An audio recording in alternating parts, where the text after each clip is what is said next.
একেবারে টাইটেল লাগতে ৩০টা কাগজ লাগে, আপনার চোখে পড়ে না? এটা বুখারী মুসলিমের মধ্যে রফুল ইয়াদাইন করা আহলে হাদিসের নিয়মটা আসলো, কিন্তু হানাফিদের নিয়মটা আসলো না। কেন আসলো না? কি কারণে আসে নাই? এতটুকু বিবেক আল্লাহ আপনাকে দেয় নাই। একটু বিবেক দিয়ে বিবেচনা করুন। বুখারী আমি লিখি নাই, আমরা লিখি নাই। বুখারী আপনারাও পড়েন, আমরাও পড়ি। মুসলিম আপনারাও পড়েন, আমরাও পড়ি। কিন্তু আসল ব্যাপারটা হলো আপনারা অপব্যাখ্যা করেন।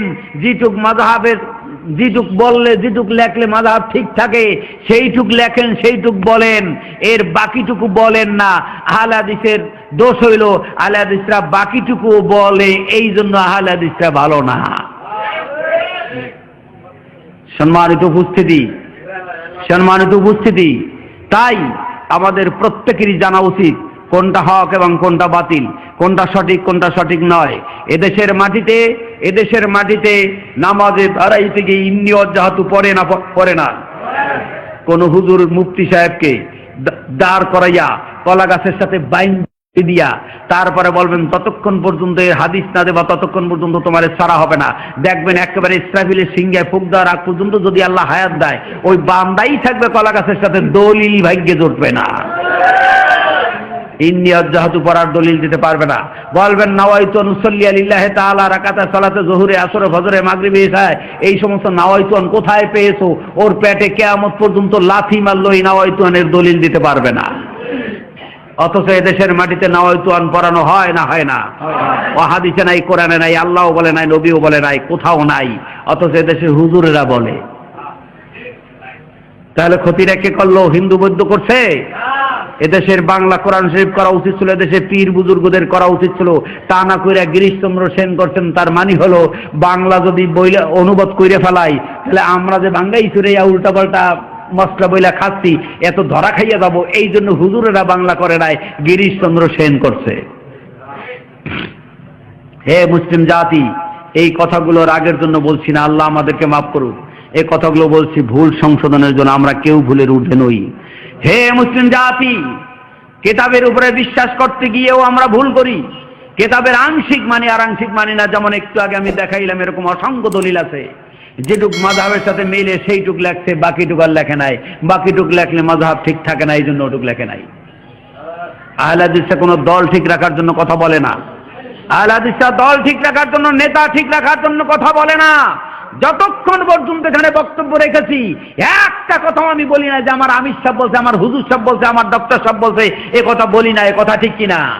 কিন্তু তারা যদি এতক্ষণ কথা বলতো, কম পক্ষে ২-১০০ কথা পীরের উদ্ধৃতি দিয়ে বলতো, হুজুরের উদ্ধৃতি দিয়ে বলতো, কথা ঠিক কিনা? যেহেতু আমাদের কাছে পীরের ফুটা পয়সাও মূল্য নাই, হুজুরের ফুটা পয়সাও মূল্য নাই, যদি নাকি হুজুরের কথা হাদিসের সাথে না মেলে। এরপরেও যদি বলেন বুঝি নাই, তাহলে যাইয়েন কিয়ামতের মাঠে, আল্লাহ বুঝিয়ে দেবে ভালো করে। দেখা হবে কিয়ামতের মাঠে। অতএব এই হকের দাওয়াত আপনারা দিতে রাজি আছেন?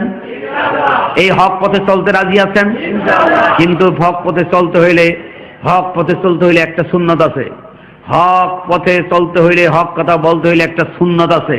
সেটা হলো গালি শুনতে হবে, মন্দ শুনতে হবে, মায়ের খেতে হবে, বাড়িঘর ছাড়তে হবে, এই স্ত্রী পরিবার পরিজন ছাড়াও করে দিতে পারে। এগুলো সুন্নাত। এটা কি করতে রাজি আছেন? সবাই রাজি? কে কে রাজি? হাত জায়গায় দেখান তো। যদি থাকেন তাহলে এই ধানীখোলার ইজতেমায় যে কথাগুলো বলা হয়, এর ভিতর থেকে আল্লাহ পাক বলছেন সূরা জুমারের 17-18 নম্বর আয়াতে, আল্লাহ পাক বলছেন ফাবাশশির ইবাদ আল্লাযিনা ইয়াসতামিউনাল কওলা ফায়াত্তাবিউনা আহসানাহু।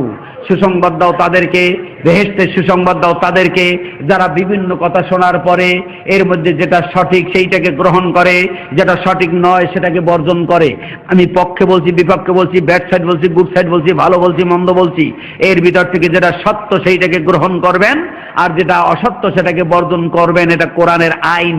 সূরা জুমার 17 এবং 18 নম্বর আয়াত। আল্লাহ পাক বলছে উলাইকা হুমুল উলুল আলবাব, এরাই হলো জ্ঞানী, এরাই হলো জ্ঞানী, এরাই হলো জ্ঞানী, যারা নাকি সত্যকে সত্য জানার পরে আর কারো তোয়াক্কা করে না, সে মেনে নেয়।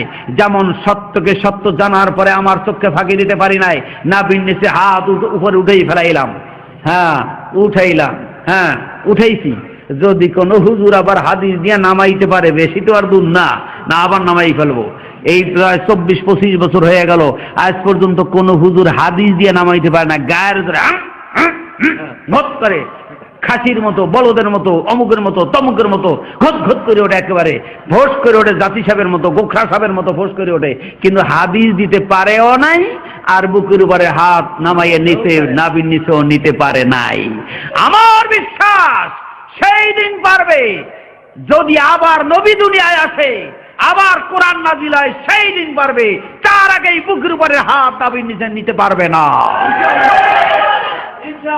অতএব ভয়ের কোনো কারণ নাই, চিন্তার কোনো কারণ নাই। আমরা বলছি এই জন্য যে সত্যকে সত্য হিসাবে জানার পরে আর ভুল করবেন না। আমরা সবাই মুসলমান, সবাই আদমের সন্তান, কথা ঠিক কিনা? কেন আমি হানিফি পরিচয় দেব? কেন আমি শাফি বলে পরিচয় দেব? কেন মোহাম্মদী পরিচয় দিতে লজ্জা কিসে? কবরে রাখলে দিই বিসমিল্লাহ আলা মিল্লাতে রাসূলিল্লাহ বলা লাগে, সে সময় তো আলা আব্দুল কাদের জিলানী বলা হয় না। তো দুনিয়ার মধ্যে হানাফি, শাফি, মালিকি, হাম্বলি, তমুলি, অম্বুলি, কাকারপুরি, দরগাপুরি, ডাইলপুরি, এনায়তপুরি, রংপুরি, ফিরোজপুরি, জামালপুরি, এ পরিচয় কে দিতে বলছে আপনাকে?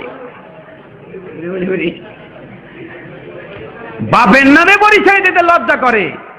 অমুকের বাড়ির কাছে অমুক, অমুকের বাড়ির কাছে অমুক, তার বাড়ির পাশে, তার চিপা দিয়া, ডাইনি দিয়া, বামি দিয়া, অমুক দিয়ে, তমুক দিয়ে, তার বাড়ির পাশে আমার বাড়ি। বাপের নামটা বলতে কি লজ্জা করে? হ্যাঁ, নাকি কি খত দিচ্ছেন? যে নবীকে লাগবে কবরে, যে নবীকে লাগবে হাসরের মাঠে, সেই নবীর নামে মোহাম্মদী বলে পরিচয় দিতে পারলেন না, দুনিয়া বুকে পরিচয় দিলেন হানাফি বলে। কবরে যাইয়েন, ফেরেশতারাও মুগুর নিয়ে দাঁড়াই আছে, কয় আয় তুই, তোরে শায়েস্তা করবো, আয় আয়। কবরে বলা হবে না মান হাদা রাসূলুল্লাহ জিবুইসা ফীকুম, এ কথা বলেন নবীকে দেখানো হবে, আবু হানিফাকে দেখানো হবে না। নবীকে দেখাই বলা হবে এই ব্যক্তিকে তুমি চেনো কিনা। অতএব রাযীতু বিল্লাহি রাব্বাও ওয়া বিল ইসলামি দীনা ওয়া বি মুহাম্মাদিন সাল্লাল্লাহু আলাইহি ওয়াসাল্লাম নবিয়্যা ওয়া রাসূলা ওয়া বি আবু হানিফা রাসূলুল্লাহ বলা হয় নাই।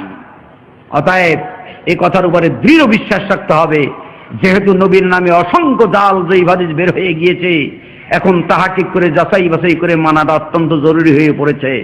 বিদায় বিনা তাহাকিকে, বিনা যাচাই বাছাইতে কোন হুজুরের কথা মানবেন না, আমার কথাও না, আমার কথাও না। আবু হানিফার কথার সাথে সুর মিলিয়ে আমি বলছি, আবু হানিফা রাহমাতুল্লাহ আলাইহি বলছেন, ইজা রাআইতুম কালামান ইউখালিফু বিল কিতাবি ওয়াস সুন্নতি ফা'মালু বিল কিতাবি ওয়াস সুন্নতি ফাজরিবু বিকালামিনাল হায়াতি।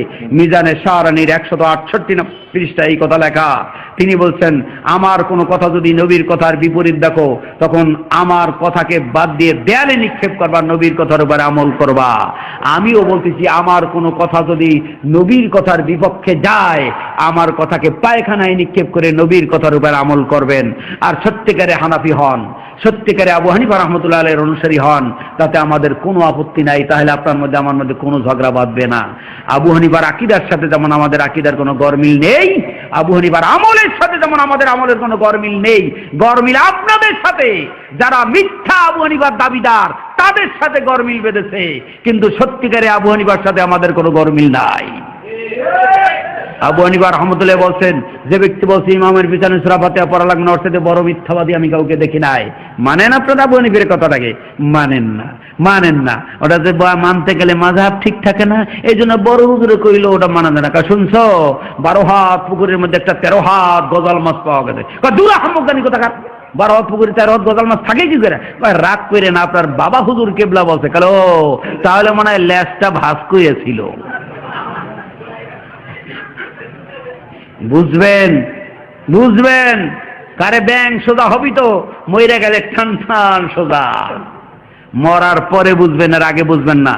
তাই আমি অনুরোধ করব, আমি আল্লাহকে সাক্ষী রেখে বলছি, আমি আল্লাহকে সাক্ষী রেখে বলছি, আমি আল্লাহকে সাক্ষী রেখে বলছি, কোন মানুষকে ধোঁকা দিয়ে দলে আনার জন্য আমি কথা বলি নাই। আল্লাহ আমাকে যতটুকু হক বোঝার তৌফিক দিয়েছেন, ততটুকু অনুযায়ী আমি আপনাদের হকের দাওয়াত দিয়েছি শুধুমাত্র। এর থেকে যদি আপনারা হক কিছু বুঝতে পেরে থাকেন, তাহলে আমার অনুরোধ থাকবে সেই হককে গ্রহণ করবেন। না করলে কিয়ামতের মাঠে এই বাস খুঁটিতেও আপনার বিরুদ্ধে সাক্ষী হয়ে দাঁড়াবে। আর যেটা মিথ্যা, যেটা অসত্য প্রমাণিত হলো, সেই অসত্যকে বর্জন করবেন। এখানে দুইটি জিনিস, যেটা আল্লাহর আদেশ সেটাকে আমি গ্রহণ করব, দুনিয়ার কেউ করুক আর নাই করুক। আর যেটা আল্লাহর নিষেধ সেটাকে আমি করব না, দুনিয়ার সবাই করলো আমি করব না, এরকম মন মানসিকতা নিয়ে সামনে অগ্রসর হন। আল্লাহ আমাদের এই প্রতিজ্ঞা কবুল করুক, সকলে বলুন আমিন। في القلب مشاعر أخفيها قد أشرقت الشمس عليها عن خطط لم أعبأ فيها ستكون بأيامي فرقا فحياتي قبل الحلقات تيه بضياء